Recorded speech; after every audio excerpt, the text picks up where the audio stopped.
안녕하세요. 오늘도 조용한 밤, 아무한테도 꺼내지 못한 이야기를 대신 꺼내보겠습니다. 구독과 좋아요, 알림 설정은 이 밤의 이야기가 더 오래 이어지게 해주는 작은 불빛입니다.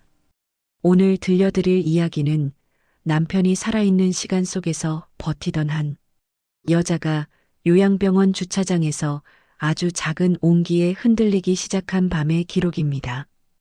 그녀는 48살이었습니다. 아직은 젊다는 말도 들을 수 있는 나이인데 그녀의 표정은 오래전부터 기다림 쪽으로 기울어 있었습니다. 기다림은 사람을 늙게 만듭니다. 특히 끝이 보이지 않는 기다림은요. 남편이 쓰러진 날 이후로 그녀의 집은 집이 아니었습니다. 달력이 걸린 벽, 약 봉투가 쌓인 서랍, 냉장고 문에 붙은 진료 일정표, 카드 결제일이 적힌 메모. 그 모든 것들이 한 가족의 생활이 아니라 한 사람의 업무처럼 보였습니다. 그녀는 새벽에 눈을 뜨면 본능처럼 휴대폰을 확인했습니다. 병원에서 온 알림이 있는지, 간병인이 남긴 문자가 있는지, 통장 잔액이 얼마나 남았는지. 그 다음은 물을 끓이고 약 봉투를 정리하고 편의점 유니폼을 챙겨 입는 일이었습니다. 잠은 길게 오지 않았습니다. 누워도 머릿속에는 늘 같은 것들이 줄을 서 있었습니다.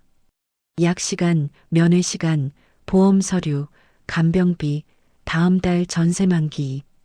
그녀는 그 줄을 정리하느라 감정을 잊었습니다. 잊었다기보다 감정을 느끼는 일이 사치가 된 쪽에 가까웠습니다. 요양병원 5층, 네 번째 병실. 그곳에는 늘 소독약 냄새와 기계음이 섞여 있었습니다. 삐, 삐, 삐 그 소리는 남편의 심박을 알려주는 신호였지만 그녀에게는 이제 유지라는 단어의 배경음처럼 들렸습니다. 좋아지지도 나빠지지도 않는 상태. 사람들은 그래도 살아계시니 다행이라고 말했지만 그녀는 그 말을 들을 때마다 속으로 문장을 하나 더 붙였습니다. 그래서 내일도 모레도 다음 달도 내가 계속해야 한다는 뜻이겠죠. 누군가의 다행이 누군가에겐 끝없는 숙제가 될 때가 있습니다. 여보, 나왔어. 그녀는 늘 그렇게 병실 문을 열었습니다. 그 말은 인사이자 주문이었습니다. 말이 먼저 나오면 마음이 따라올 수 있으니까요. 남편은 눈을 뜨고 있어도 그녀를 보는지 알 수 없었습니다. 초점이 흐린 눈동자, 느린 숨, 반응이 늦게 돌아오는 몸. 그녀는 남편의 손을 잡고 문질렀습니다. 차가운 손끝을 따뜻하게 만들려고 애썼지만 손은 늘 차가웠습니다. 차가움이 남편의 잘못은 아니었습니다. 병이 있었고 시간이 있었고 그 사이에 삶이 있었으니까요.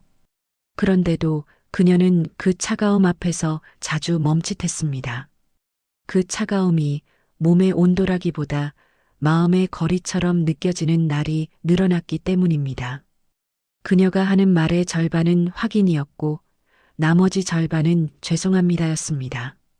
간호사에게도 원무과 직원에게도 간병인에게도 가족에게도 특히 시어머니에게는 늘 조심스러웠습니다. 시어머니는 전화를 하면 거의 같은 문장으로 시작했습니다. 우리 아들, 오늘은 어땠대? 그리고 끝은 늘 같았습니다. 내가 더 챙겨야지. 틀린 말이 아니라서 그 말은 더 날카로웠습니다. 그녀는 고개를 끄덕이며 대답했습니다. 네, 어머니. 그 두 글자가 그녀의 하루에서 가장 무거운 소리로 떨어질 때도 있었습니다. 그녀는 스스로에게 규칙을 만들었습니다. 울음은 집에서만, 감정은 나중에, 무너지지 말 것, 실수하지 말 것. 특히 남 앞에서, 특히 낯선 남자 앞에서. 그녀는 자신이 흔들리면 모든 것이 무너질 것 같았습니다. 남편의 생존이 아니라 자신이 붙들고 있는 역할이요. 그녀는 좋은 아내, 성실한 보호자, 착한 며느리, 돈을 벌어오는 사람, 병원을 책임지는 사람, 집을 굴리는 사람. 그 역할들의 줄이 끊기면 남편뿐 아니라 자기 자신도 공중에 떨어질 것 같았습니다. 그날도 평소처럼 저녁 근무를 마치고 병원으로 향했습니다. 도시의 불빛은 차가웠고 건물 사이 바람은 빨랐습니다. 병원 앞에 도착했을 때부터 비가 내리기 시작했습니다. 겨울비는 눈보다 더 차갑게 스며듭니다. 그녀는 병실에서 급히 나오느라 우산을 의자 위에 두고 나왔습니다. 그러고는 뒤늦게 깨달았지만 다시 올라갈 힘이 없었습니다. 조금만 맞지 뭐. 그녀는 그렇게 스스로를 달랬습니다. 달래는 말이 늘 그랬듯 사실은 버티는 말이었습니다. 주차장으로 내려가는 엘리베이터 안에서 그녀는 계속 휴대폰을 두드렸습니다.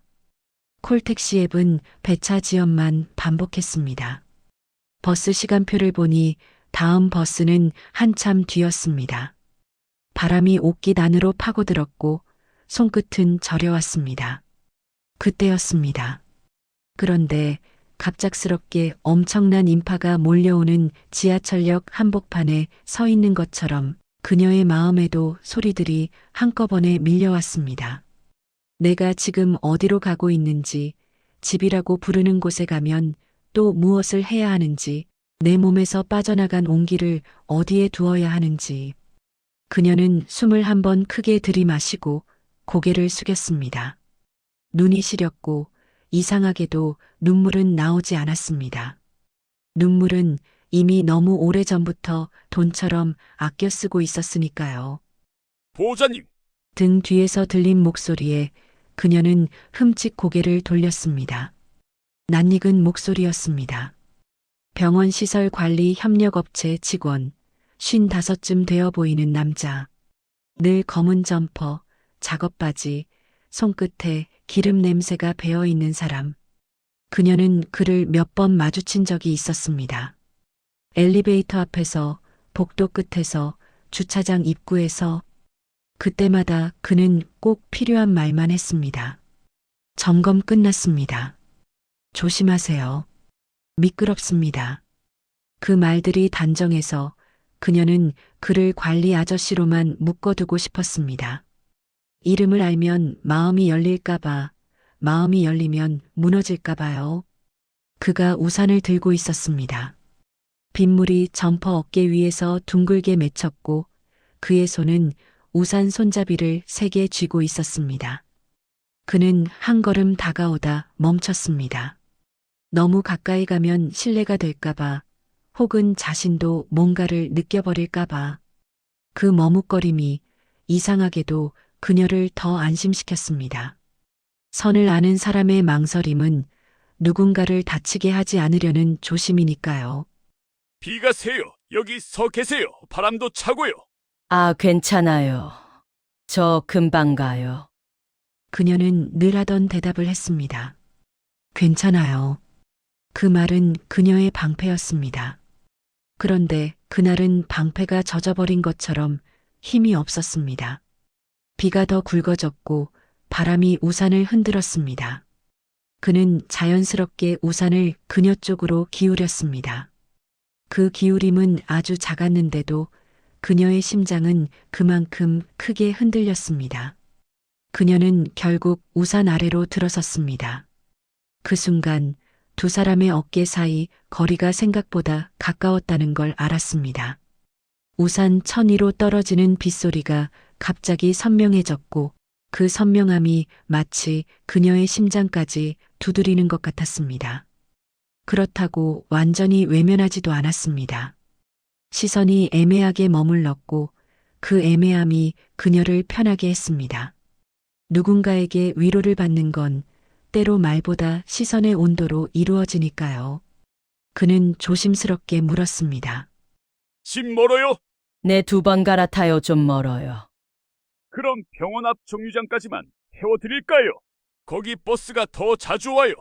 그 제안은 너무 크지도 너무 작지도 않았습니다. 그래서 더 위험했습니다. 그녀는 거절하려고 입술을 열었지만 비가 다시 한번 세차게 쏟아지며 말을 끊었습니다. 그녀는 머릿속으로 안전을 계산했습니다. CCTV가 깜빡이고 있었고 경비실 불빛도 보였고 병원 정문은 큰 길과 바로 이어져 있었습니다. 그리고 마음속으로 외로움을 계산했습니다. 그 계산은 늘 마음이 더 비쌌습니다. 그녀는 자기 자신에게 이유를 붙였습니다. 비가 와서, 버스가 늦어서, 병원 앞까지만. 얇은 이유들은 양심 위에 방수막처럼 덮였습니다. 병원 앞까지만요. 그는 짧게 고개를 끄덕였습니다. 그 끄덕임 안에는 선을 넘지 않겠다는 약속과 그래도 당신을 두고 가지 않겠다는 의지가 함께 들어 있었습니다. 그녀는 그의 차로 따라갔습니다. 차 문을 열자 히터의 따뜻한 공기가 얼굴에 닿았습니다. 라디오는 꺼져 있었고 유리창에는 빗방울이 길게 흘러내렸습니다. 차 안에는 아주 옅은 커피 향이 남아 있었습니다. 그녀는 조수석에 앉아 안전벨트를 매면서 자신도 모르게 주변을 한 번 더 훑었습니다. 죄를 짓는 사람처럼. 하지만 그 죄가 무엇인지 그녀는 정확히 말하지 못했습니다. 아직은 아무 일도 일어나지 않았으니까요. 그런데도 마음은 이미 한 발을 내딛어버린 뒤였습니다. 그는 시동을 걸었지만 급하게 출발하지 않았습니다. 와이퍼가 한 번, 두 번 유리 위에 비를 밀어냈고 그 사이로 주차장 가로등 불빛이 길게 번졌습니다. 그녀는 창밖을 보며 숨을 골랐습니다. 병원 앞까지만. 스스로에게 다시 한번 못을 박는 듯 말했지만 마음은 이미 못을 뽑아낸 뒤처럼 헐거웠습니다. 차가 움직이기 시작하자 타이어가 젖은 아스팔트를 밟는 소리가 낮게 깔렸습니다. 그는 라디오를 켜지 않았고 그녀도 말을 꺼내지 않았습니다. 말이 시작되면 이 짧은 동행이 어떤 의미를 갖게 될까봐 두 사람 모두 조심했습니다. 하지만 말이 없다고 해서 의미가 사라지는 건 아니었습니다. 침묵은 때로 가장 빠르게 마음을 옮겨 심습니다. 그녀는 손을 무릎 위에 얹어두었습니다. 손끝이 얼어 있었는데 차 안의 온기가 손등부터 천천히 녹였습니다. 그 감각이 이상하게 서러웠습니다. 집에서는 난방을 약하게 켰고 따뜻한 물은 아껴 써야 했고 따뜻함은 늘 비용과 연결되어 있었으니까요. 그런데 여기서는 누군가의 히터 바람이 그냥 공짜로 그녀의 얼굴을 데웠습니다. 공짜가 가장 위험할 때가 있습니다. 마음은 이유 없이 주어진 것에 약하니까요. 불편하시면 창문 조금 열까요? 그는 시선을 정면에 둔 채 물었습니다. 말투에는 필요 이상의 친절이 없었습니다. 그렇다고 차갑지도 않았습니다. 그녀는 고개를 저었습니다. 괜찮아요가 목까지 올라왔지만 그날은 그 말이 너무 흔해 보였습니다. 그녀는 대신 짧게 숨을 내쉬었습니다. 아니요, 그냥 따뜻해서요. 그 말이 나오는 순간 그녀는 후회했습니다. 따뜻해서요라는 문장은 감사가 아니라 고백처럼 들릴 수 있으니까요. 남성은 대답 대신 속도를 아주 조금 줄였습니다. 신호등에 걸릴 때마다 그는 핸들을 잡은 손에 힘이 들어갔다 풀렸습니다. 그녀는 그 손을 보며 생각했습니다. 누군가의 손은 늘 뭔가를 지키고 있다는 걸. 그리고 그 지키는 손이 너무 오래 자기 자신을 지키지 못하면 결국 누구의 손을 잡고 싶어 한다는 걸. 차가 병원 정문 쪽 큰 길로 올라왔을 때 그녀의 휴대폰이 다시 울렸습니다. 화면에는 어머니가 떠 있었습니다. 두 번째 울림이었고 그녀의 엄지손가락은 자동으로 바퀴 쪽으로 움직이려 했습니다. 그 습관을 꺾는 건 생각보다 아팠습니다. 그녀는 결국 화면을 뒤집어 놓았습니다. 그 동작은 아주 짧았지만 차 안의 공기는 잠깐 멈춘 듯 조용해졌습니다. 그는 물어보지 않았습니다. 묻지 않는 게 배려인지 무관심인지 그녀는 구분할 수 없었습니다. 다만 그 묻지 않음 덕분에 그녀는 변명을 하지 않아도 됐습니다. 변명하지 않아도 되는 순간은 사람이 가장 인간답게 숨쉬는 순간입니다. 정류장 앞에 차가 멈췄습니다. 비는 더 굵어졌고 정류장 지붕에 떨어지는 소리는 마치 누군가 문을 두드리는 것처럼 똑똑했습니다. 그녀는 안전벨트를 풀면서도 바로 내리지 못했습니다. 문을 열면 바깥의 차가움이 밀려들어와 이 짧은 따뜻함을 단숨에 지워버릴 것 같았습니다. 남성은 잠시 멈춰 그녀를 기다렸습니다. 기다린다는 건 서두르지 않는다는 뜻이고, 서두르지 않는다는 건 누군가의 마음을 존중한다는 뜻이기도 합니다. 우산 가져가세요. 그는 조수석 앞쪽에서 우산을 꺼내 그녀 무릎 위에 올려놓았습니다. 손이 스쳤습니다. 아주 살짝 하지만 그날의 모든 소리보다 선명하게. 그녀는 손을 뺐다가 다시 얹었습니다. 도망치려는 마음과 붙잡으려는 마음이 같은 손바닥 안에서 싸웠습니다. 내일 돌려드릴게요. 네, 내일 같은 시간에 여기요. 그는 여기요라고 말했습니다. 정확한 약속이 아니라 그냥 오늘의 장소를 내일로 이어붙이는 말. 그녀는 고개를 끄덕였습니다. 그 끄덕임은 우산에 대한 것이었고 동시에 내일에 대한 것이었습니다. 그녀는 문을 열고 내렸습니다. 비가 얼굴을 때렸고 우산을 펴는 순간 손잡이가 손바닥에 딱 맞았습니다. 손잡이의 굵기와 무게가 누군가의 손을 대신하는 것처럼 느껴졌습니다. 그가 차를 몰고 떠나는 동안 헤드라이트가 빗속에서 길게 흔들렸습니다. 그녀는 그 빛이 사라질 때까지 정류장에 서 있었습니다.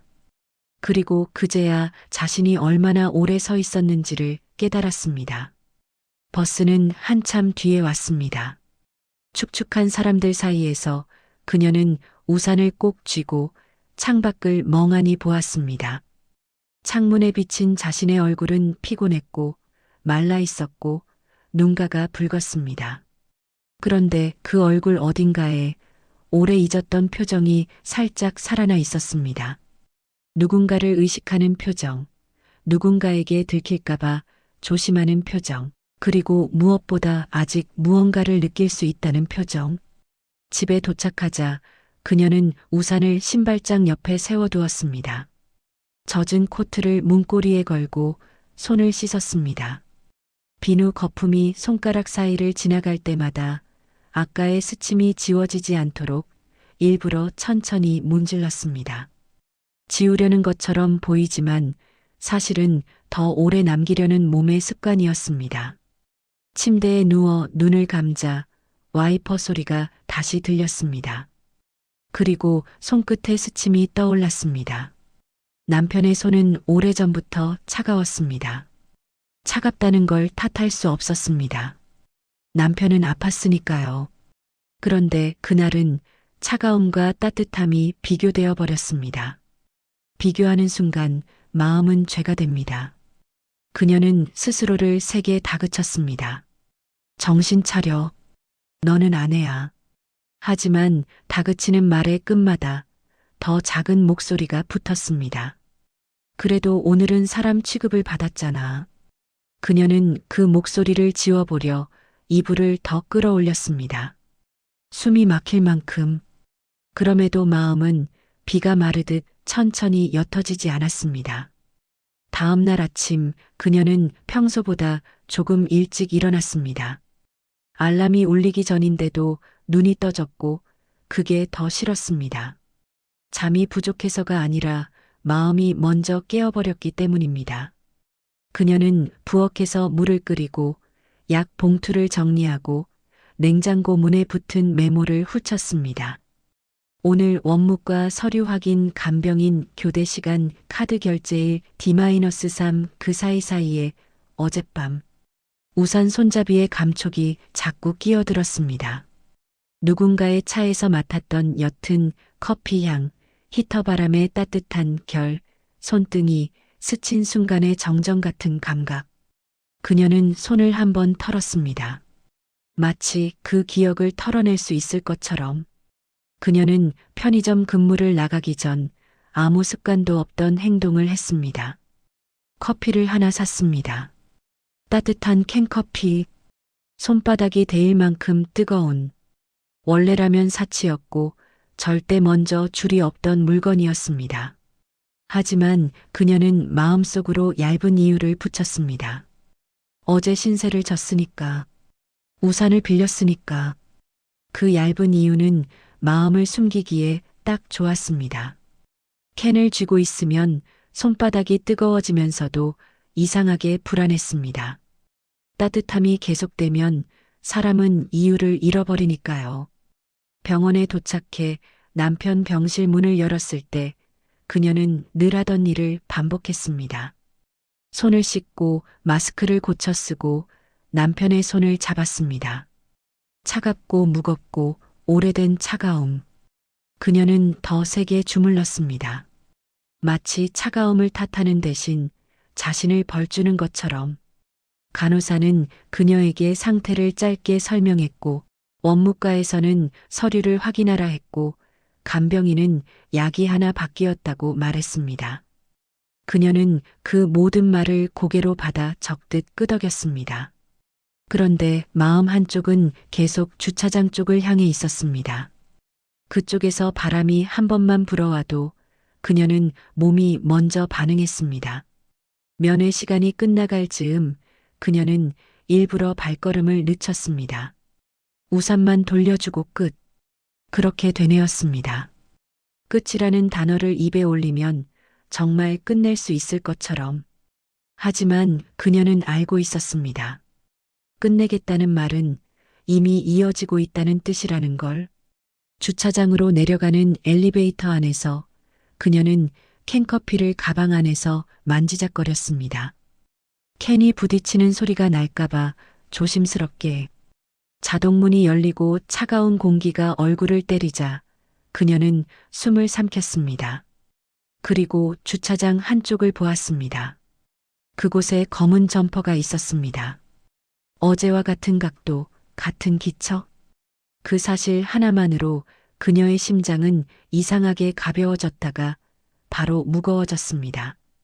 기뻐하면 안 되는데 기뻐하고 있다는 걸 들켜버린 것 같아서. 오셨어요. 그 한마디는 친절한 인사였는데도 그녀에겐 기다렸다처럼 들렸습니다. 그는 가까이 다가오지 않았습니다. 가까워지면 선이 흔들릴까봐. 그래서 더 그녀가 한 발 다가가게 만들었습니다. 우산 그리고 이거요. 그녀는 우산과 커피를 함께 내밀었습니다. 우산 손잡이를 잡고 있던 손가락이 조금 떨렸습니다.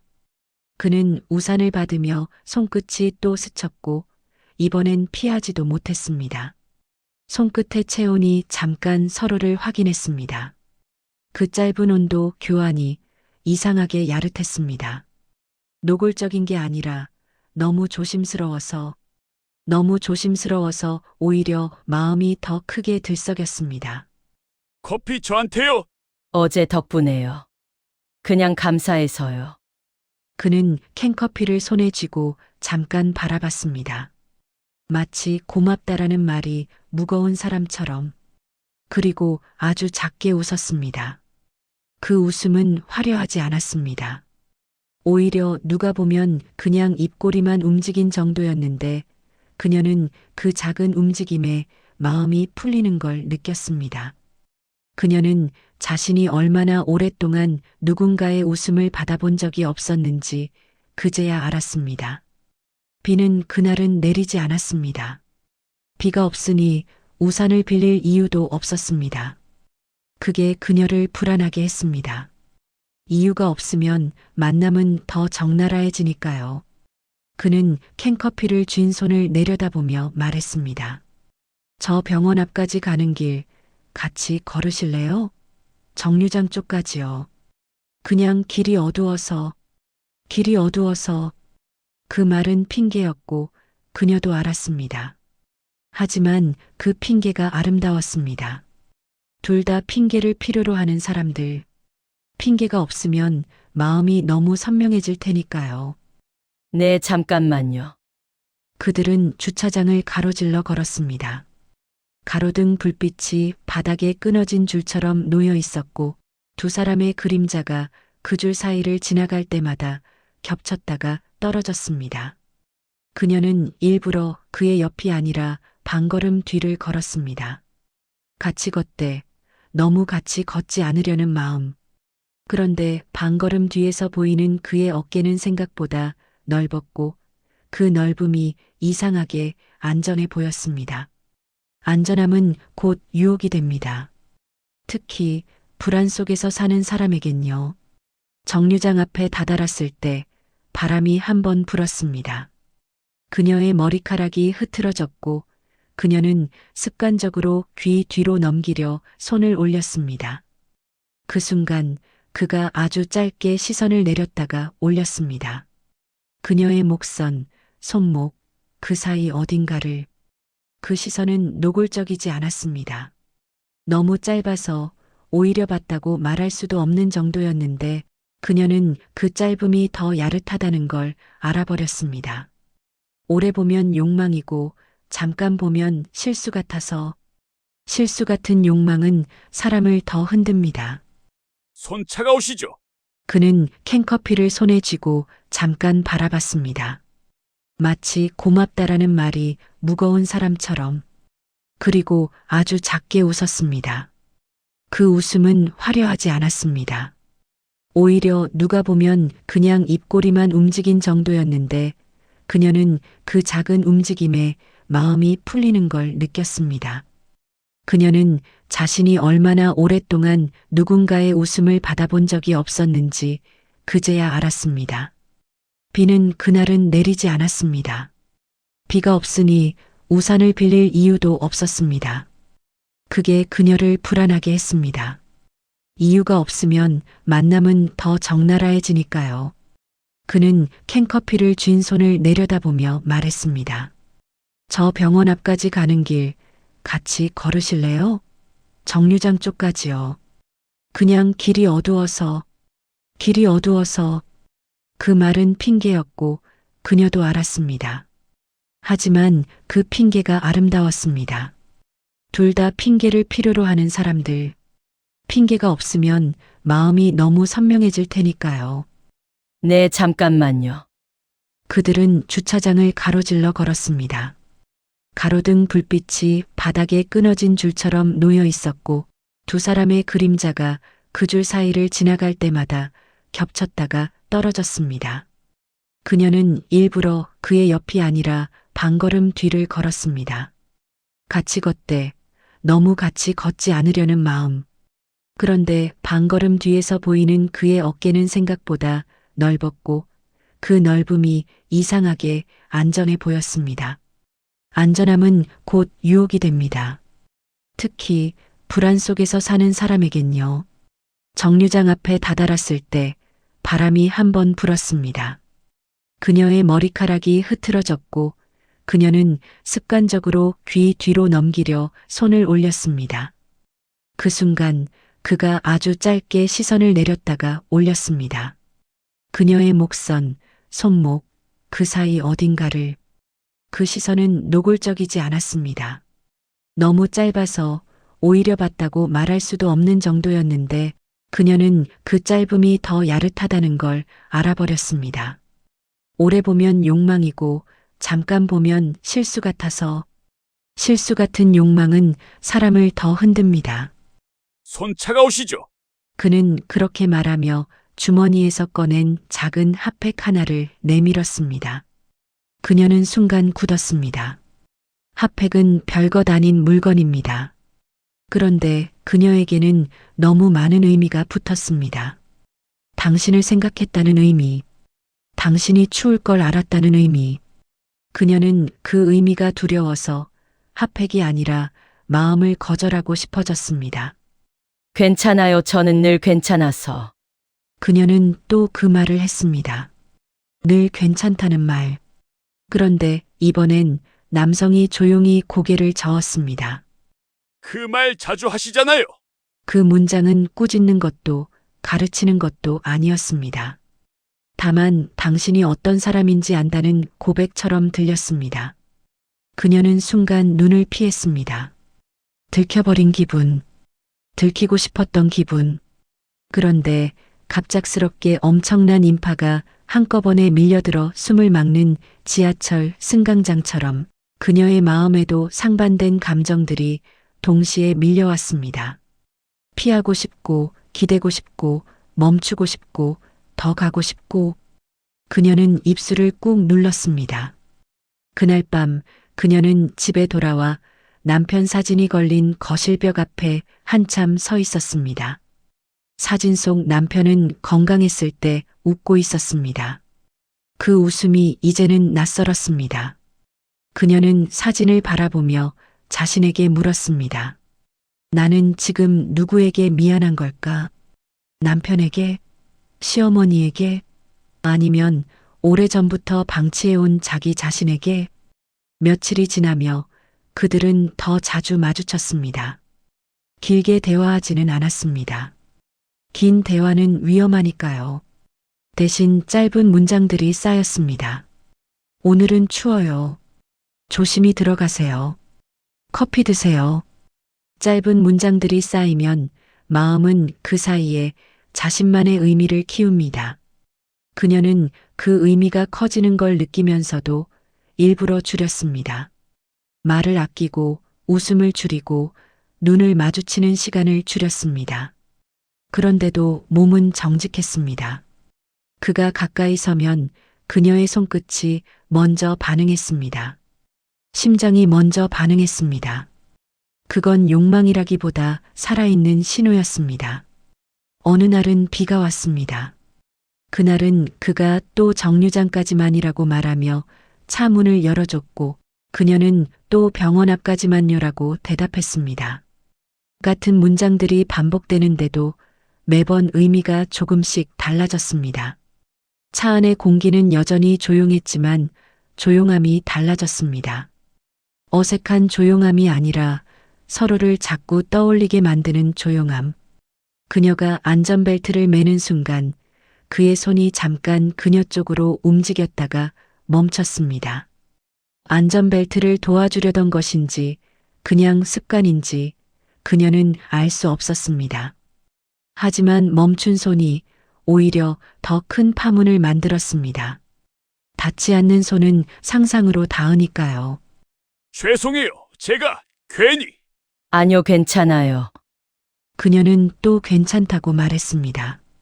그런데 이번 괜찮다는 말은 더해도 괜찮다처럼 들릴까봐 무서웠습니다. 그녀는 창문 쪽으로 얼굴을 돌렸습니다. 유리창에 비친 자신의 눈이 너무 생생해서 스스로가 낯설었습니다. 그리고 마침내 그 균형을 깨뜨리는 일이 병실에서 일어났습니다. 남편의 상태가 갑자기 나빠졌습니다. 경보음이 울리고 의료진이 뛰어들고 그녀는 복도에서 두 손을 모았습니다. 사람들은 가족분 잠깐만요라고 말했고 그녀는 네라고 대답했지만 그 네가 누구에게 하는 네인지 알 수 없었습니다. 그녀의 심장은 내려앉았고 눈물은 나오지 않았습니다.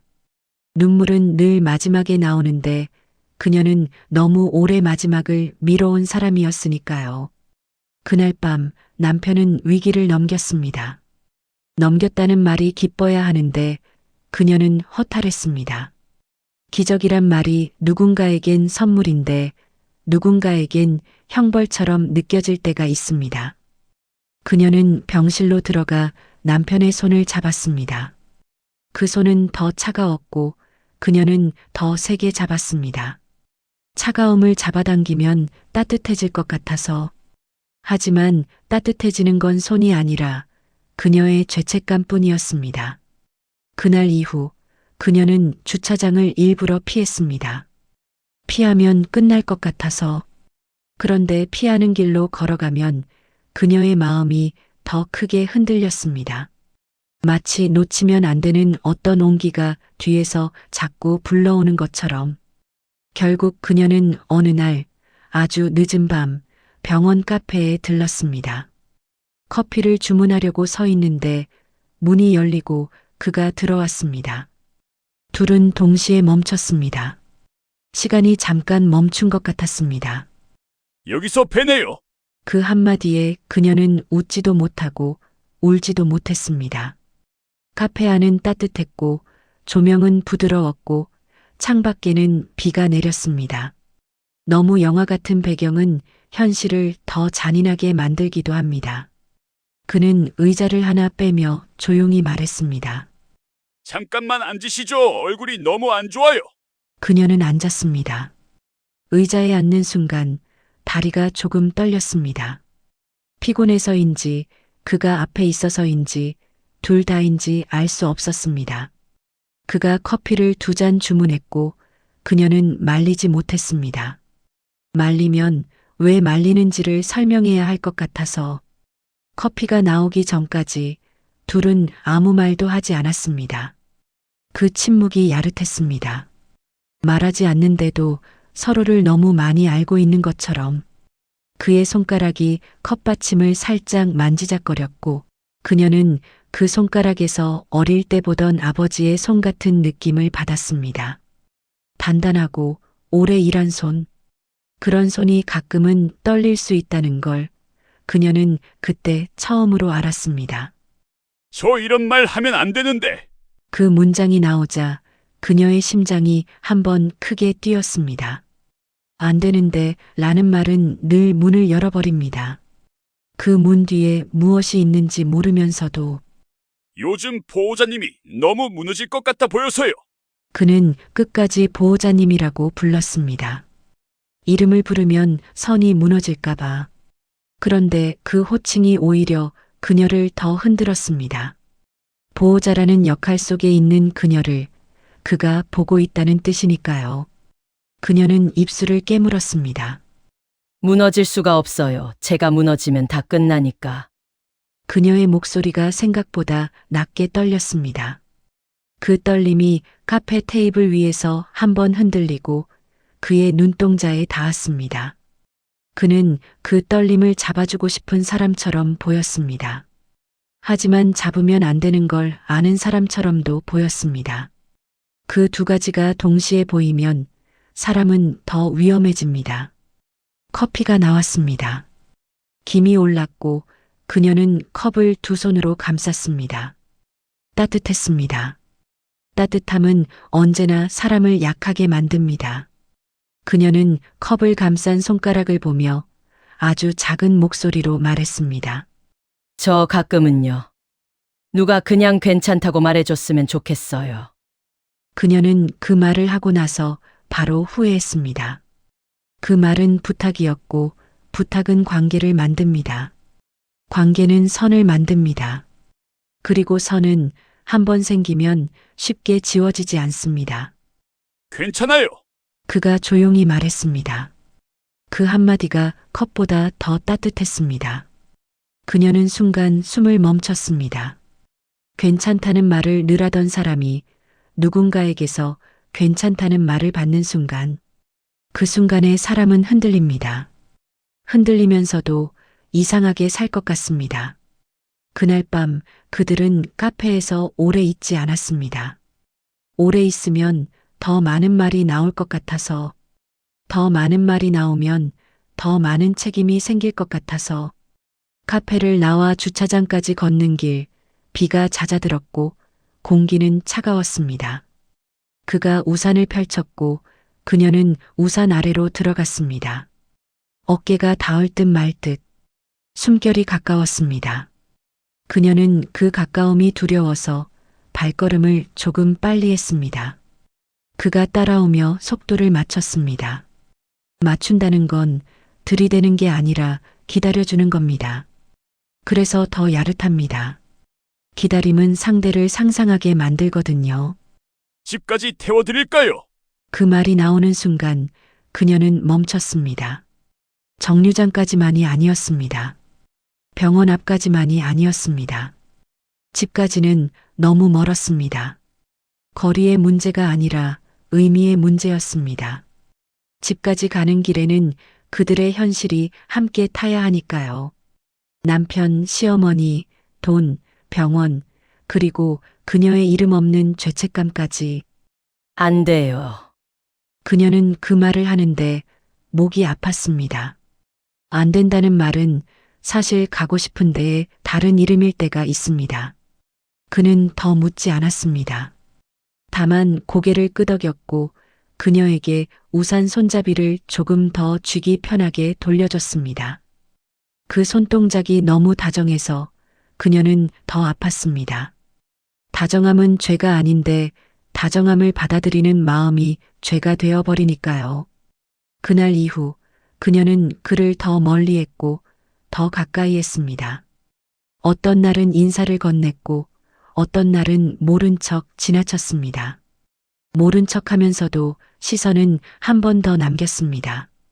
그도 마찬가지였습니다. 다가오지 않으면서도 늘 거기 있었습니다. 그 늘 거기 있음이 그녀를 살게도 하고 망가뜨리게도 했습니다. 그리고 이야기는 조용한 결말을 향해 천천히 움직입니다. 아주 크게 무너지는 사건이 아니라 아주 작은 선택들이 쌓여서 한 번 더 우산 아래로 들어가고 한 번 더 커피를 건네고 한 번 더 괜찮아요를 듣고 그 반복 속에서 그녀는 결국 스스로에게 물어야 합니다. 나는 어디까지 괜찮아질 수 있을까? 다음 날 아침 그녀는 평소보다 조금 일찍 일어났습니다. 알람이 울리기 전인데도 눈이 떠졌고 그게 더 싫었습니다. 잠이 부족해서가 아니라 마음이 먼저 깨어버렸기 때문입니다. 그녀는 부엌에서 물을 끓이고 약 봉투를 정리하고 냉장고 문에 붙은 메모를 훑었습니다. 오늘 원무과 서류 확인 간병인 교대 시간 카드 결제일 D-3 그 사이사이에 어젯밤 우산 손잡이의 감촉이 자꾸 끼어들었습니다. 누군가의 차에서 맡았던 옅은 커피향, 히터 바람의 따뜻한 결, 손등이 스친 순간의 정정 같은 감각. 그녀는 손을 한번 털었습니다. 마치 그 기억을 털어낼 수 있을 것처럼. 그녀는 편의점 근무를 나가기 전 아무 습관도 없던 행동을 했습니다. 커피를 하나 샀습니다. 따뜻한 캔커피, 손바닥이 데일 만큼 뜨거운. 원래라면 사치였고 절대 먼저 줄이 없던 물건이었습니다. 하지만 그녀는 마음속으로 얇은 이유를 붙였습니다. 어제 신세를 졌으니까, 우산을 빌렸으니까. 그 얇은 이유는 마음을 숨기기에 딱 좋았습니다. 캔을 쥐고 있으면 손바닥이 뜨거워지면서도 이상하게 불안했습니다. 따뜻함이 계속되면 사람은 이유를 잃어버리니까요. 병원에 도착해 남편 병실 문을 열었을 때 그녀는 늘 하던 일을 반복했습니다. 손을 씻고 마스크를 고쳐 쓰고 남편의 손을 잡았습니다. 차갑고 무겁고 오래된 차가움. 그녀는 더 세게 주물렀습니다. 마치 차가움을 탓하는 대신 자신을 벌주는 것처럼. 간호사는 그녀에게 상태를 짧게 설명했고 원무과에서는 서류를 확인하라 했고 간병인은 약이 하나 바뀌었다고 말했습니다. 그녀는 그 모든 말을 고개로 받아 적듯 끄덕였습니다. 그런데 마음 한쪽은 계속 주차장 쪽을 향해 있었습니다. 그쪽에서 바람이 한 번만 불어와도 그녀는 몸이 먼저 반응했습니다. 면회 시간이 끝나갈 즈음 그녀는 일부러 발걸음을 늦췄습니다. 우산만 돌려주고 끝. 그렇게 되뇌었습니다. 끝이라는 단어를 입에 올리면 정말 끝낼 수 있을 것처럼. 하지만 그녀는 알고 있었습니다. 끝내겠다는 말은 이미 이어지고 있다는 뜻이라는 걸. 주차장으로 내려가는 엘리베이터 안에서 그녀는 캔커피를 가방 안에서 만지작거렸습니다. 캔이 부딪히는 소리가 날까봐 조심스럽게. 자동문이 열리고 차가운 공기가 얼굴을 때리자 그녀는 숨을 삼켰습니다. 그리고 주차장 한쪽을 보았습니다. 그곳에 검은 점퍼가 있었습니다. 어제와 같은 각도, 같은 기척. 그 사실 하나만으로 그녀의 심장은 이상하게 가벼워졌다가 바로 무거워졌습니다. 기뻐하면 안 되는데 기뻐하고 있다는 걸 들켜버린 것 같아서 오셨어요. 그 한마디는 친절한 인사였는데도 그녀에겐 기다렸다처럼 들렸습니다. 그는 가까이 다가오지 않았습니다. 가까워지면 선이 흔들릴까봐. 그래서 더 그녀가 한 발 다가가게 만들었습니다. 우산 그리고 이거요. 그녀는 우산과 커피를 함께 내밀었습니다. 우산 손잡이를 잡고 있던 손가락이 조금 떨렸습니다. 그는 우산을 받으며 손끝이 또 스쳤고 이번엔 피하지도 못했습니다. 손끝의 체온이 잠깐 서로를 확인했습니다. 그 짧은 온도 교환이 이상하게 야릇했습니다. 노골적인 게 아니라 너무 조심스러워서 오히려 마음이 더 크게 들썩였습니다. 커피 저한테요. 어제 덕분에요. 그냥 감사해서요. 그는 캔커피를 손에 쥐고 잠깐 바라봤습니다. 마치 고맙다라는 말이 무거운 사람처럼. 그리고 아주 작게 웃었습니다. 그 웃음은 화려하지 않았습니다. 오히려 누가 보면 그냥 입꼬리만 움직인 정도였는데 그녀는 그 작은 움직임에 마음이 풀리는 걸 느꼈습니다. 그녀는 자신이 얼마나 오랫동안 누군가의 웃음을 받아본 적이 없었는지 그제야 알았습니다. 비는 그날은 내리지 않았습니다. 비가 없으니 우산을 빌릴 이유도 없었습니다. 그게 그녀를 불안하게 했습니다. 이유가 없으면 만남은 더 적나라해지니까요. 그는 캔커피를 쥔 손을 내려다보며 말했습니다. 저 병원 앞까지 가는 길 같이 걸으실래요? 정류장 쪽까지요. 그냥 길이 어두워서. 길이 어두워서. 그 말은 핑계였고 그녀도 알았습니다. 하지만 그 핑계가 아름다웠습니다. 둘 다 핑계를 필요로 하는 사람들. 핑계가 없으면 마음이 너무 선명해질 테니까요. 네. 잠깐만요. 그들은 주차장을 가로질러 걸었습니다. 가로등 불빛이 바닥에 끊어진 줄처럼 놓여 있었고 두 사람의 그림자가 그 줄 사이를 지나갈 때마다 겹쳤다가 떨어졌습니다. 그녀는 일부러 그의 옆이 아니라 반걸음 뒤를 걸었습니다. 같이 걷되 너무 같이 걷지 않으려는 마음. 그런데 반걸음 뒤에서 보이는 그의 어깨는 생각보다 넓었고 그 넓음이 이상하게 안전해 보였습니다. 안전함은 곧 유혹이 됩니다. 특히 불안 속에서 사는 사람에겐요. 정류장 앞에 다다랐을 때 바람이 한 번 불었습니다. 그녀의 머리카락이 흐트러졌고 그녀는 습관적으로 귀 뒤로 넘기려 손을 올렸습니다. 그 순간 그가 아주 짧게 시선을 내렸다가 올렸습니다. 그녀의 목선, 손목, 그 사이 어딘가를. 그 시선은 노골적이지 않았습니다. 너무 짧아서 오히려 봤다고 말할 수도 없는 정도였는데 그녀는 그 짧음이 더 야릇하다는 걸 알아버렸습니다. 오래 보면 욕망이고 잠깐 보면 실수 같아서 실수 같은 욕망은 사람을 더 흔듭니다. 손 차가우시죠? 그는 그렇게 말하며 주머니에서 꺼낸 작은 핫팩 하나를 내밀었습니다. 그녀는 순간 굳었습니다. 핫팩은 별것 아닌 물건입니다.